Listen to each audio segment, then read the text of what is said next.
जय श्री राम। आज हम जेठ मास कथा अध्याय 10 यहाँ पर सुनने जा रहे हैं। पिछले अध्याय में हमने सुना था कि राजा इंद्रद्युम्न अपने संपूर्ण सेना परिकर मंत्रियों और पूर्ववासियों सहित पुरुषोत्तम क्षेत्र जाने के लिए निकल पड़ते हैं और वह जिस मार्ग पर विश्राम कर रहे हैं वहां पर उत्कल देश के राजा उनके पास मिलने आते हैं और उनसे कहते हैं, भगवान नील माधव बालुका में अदृश्य हो गए हैं और इसलिए उनके प्रदेश में अकाल पड़ रहा है। और यह सुनकर राजा इंद्रद्युम्न अत्यंत चिंतित हो जाते हैं, लेकिन नारद मुनि उन्हें आश्वस्त करते हैं। और इसके बाद क्या होता है आज जानेंगे। नारद मुनि द्वारा इस प्रकार आश्वासन दिए जाने पर राजा इंद्रद्युम्न अत्यंत प्रसन्नचित हो गए। उन्होंने उत्तम बुद्धि से विचार किया और फिर अपने परिश्रम को सफल माना। सभासदों को विदा करके मुनि का हाथ पकड़कर अंतःपुर में प्रवेश किया। फिर विधि पूर्वक उनकी पूजा करके उन्हें पलंग पर सुलाया और उन्हीं के साथ बातचीत करते हुए शेष रात्रि व्यतीत की। उसके बाद निर्मल प्रभात हुआ और नित्य कर्म पूरा करके राजा ने जगन्नाथ जी का पूजन किया। उसके बाद सभी महानदी के पार उतर गए। तत्पश्चात और देश के राजा के बताए हुए मार्ग से राजा इंद्रद्युम्न अपनी सेना के साथ एकाग्र वन नामक क्षेत्र की ओर चले। वहां से कुछ दूरी पर जाने पर मार्ग में गंधवाहा नाम वाली एक नदी मिली जो बड़े वेग से बह रही थी। उसको पार करके आगे बढ़ने पर शंख आदि वाद्यों की ध्वनि सुनाई दी। और तब राजा ने नारद मुनि से कहा, महामुनि, यह ध्वनि किस बात की है और यह ध्वनि कहाँ से आ रही है?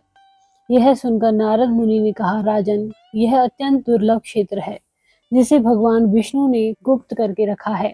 आप सच में भाग्यवानों में श्रेष्ठ हैं और इसीलिए आपके सौभाग्य से जितेंद्रिय पुरोहित ने किसी प्रकार जाकर भगवान का दर्शन किया है। यहाँ से तीसरे योजन पर नीलगिरी विद्यमान है और यह भगवान गौरीपति का एकाग्र वन नामक क्षेत्र है जो अभी अधिक दूर नहीं है। एक समय भगवान शिव ने लोकों के आदि कारण अनादि पुरुषोत्तम का इस प्रकार स्तवन किया था, हे नारायण, हे परम धाम, हे परमात्मन, हे परात्पर, हे सच्चिदानंदमय वैभव से युक्त निरंजन परमेश्वर, आपको मेरा नमस्कार है। आप संसार के कारण हैं और गुणों के भेद से सृष्टि पालन और संहार रूप कर्म करते हैं। स्व प्रकाश परमात्मन, आपने ही अपनी योग माया से अपने आप को गुप्त करके रखा है। आपको नमस्कार है। आप न भीतर हैं न बाहर, साथ ही बाहर भी हैं और भीतर भी हैं, दूर होते भी अत्यंत निकट हैं, भारी हल्के स्थिर अत्यंत सूक्ष्म और अतिशय स्थूल भी आप ही हैं। आपके लिए नमस्कार है। जिनके कटाक्ष विलास से कोटि कोटि ब्रह्मा और अगणित रूप रुद्र उत्पन्न होते हैं, उन कालात्मा श्री हरि को नमस्कार है। जिनके एक एक रोम में अनेक ब्रह्मांडों का समुदाय भरा हुआ है, जिनका शरीर माप चौक के बाहर है, उन विश्व रूप भगवान को नमस्कार है।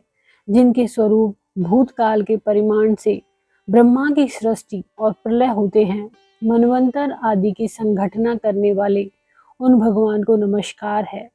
त्रिपुरासुर का दाह करने वाले भगवान शंकर ने जब इस प्रकार भगवान विष्णु का स्तवन किया, तब शंख चक्र गदा कुंडल के और मुकुट से सुशोभित कृपा निधान भगवान गरुड़ वाहन विष्णु ने शिवजी से इस प्रकार कहा, दक्षिण समुद्र के किनारे नीलाचल से विभूषित जो 10 योजन विस्तृत क्षेत्रोत्पला नदी से लेकर समुद्र तक फैला हुआ है, उसके उत्तर एकाग्र नामक सुंदर वन है। वहीं पार्वती जी के साथ आप निवास कीजिए। यहाँ सभी लोगों की सृष्टि करने वाले ब्रह्मा जी मेरे आदेश से आपको कोटि लिंगों के अधीश्वर पद पर अभिषिक्त करेंगे।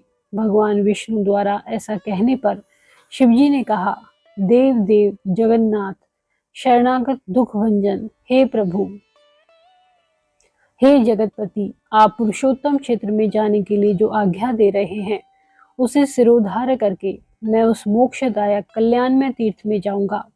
इतना कहकर भगवान शिव उस क्षेत्र में पधारे। साक्षात ब्रह्मा जी ने वहां भगवान शंकर की स्थापना की। हे राजन, अब हम सभी लोग वहां चलेंगे और त्रिपुर विनाशक शिव जी का दर्शन करेंगे। यह जो शिव जी का क्षेत्र है, इसे तमोगुण का नाशक बताया है। जो रजोगुण को धो डालने वाला क्षेत्र है, वह विरज मंडल नाम से प्रसिद्ध है। सत्व गुण की अधिकता के कारण पुरुषोत्तम क्षेत्र मुक्तिदायक बताया गया है। हे महाराज, जिनका चित्त पाप कर्मों से मलिन हो गया है, उनका विश्वास इस क्षेत्र पर नहीं जमता। नारद मुनि की बात सुनकर राजा का चित्त प्रसन्न हो गया और उन्होंने कहा, हे ब्राह्मण, आपने मुझे परम पावन क्षेत्र का परिचय दिया, जहाँ पर साक्षात भगवान उमापति विराजमान हैं। वहां पर हम अवश्य चलेंगे। ऐसा निर्णय करके देवऋषि नारद और राजा इंद्रद्युम्न दोपहर के समय सेना के साथ एकाग्र वन नामक क्षेत्र में पहुंच गए। वहां बिंदु तीर्थ में स्नान करके उसके तट पर विद्यमान भगवान पुरुषोत्तम का उन्होंने विधि पूर्वक पूजन किया। उसके बाद वे कोटेश्वर महालय में गए। वहां के जल से भली भांति आचमन करके सात्विक धर्म में स्थित राजा ने त्रिभुवनेश्वर नामक लिंग का महास्नान की विधि से पूजा किया। फिर अनन्य चित्त से भगवान शंकर का ध्यान करते हुए वे खड़े रहे। तब परमेश्वर भगवान शिव ने प्रसन्न होकर स्पष्ट वाणी में कहा, हे महाराजा इंद्रद्युम्न, थोड़े ही समय में आपका मनोरथ पूर्ण होगा।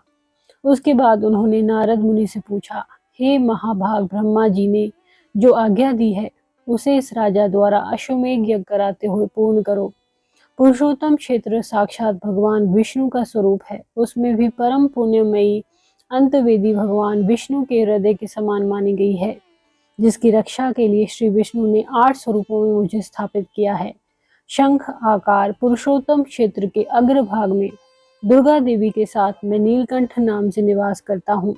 वहीं इस राजा को ले चलो। इस समय नीलमणि में विग्रह वाले भगवान श्री हरि अंतर ध्यान हो गए हैं। वहां मेरी आज्ञा से भगवान श्री नरसिंह देव का क्षेत्र बनाओ।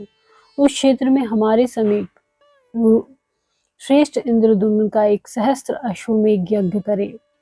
यज्ञ समाप्त हो जाने पर उन्हें वह अद्भुत ब्रह्म स्वरूप वृक्ष दिखलाओ। उसके द्वारा विश्वकर्मा 4 प्रतिमाओं का निर्माण करेंगे और उन प्रतिमाओं की स्थापना के समय ब्रह्मा जी स्वयं पधारेंगे।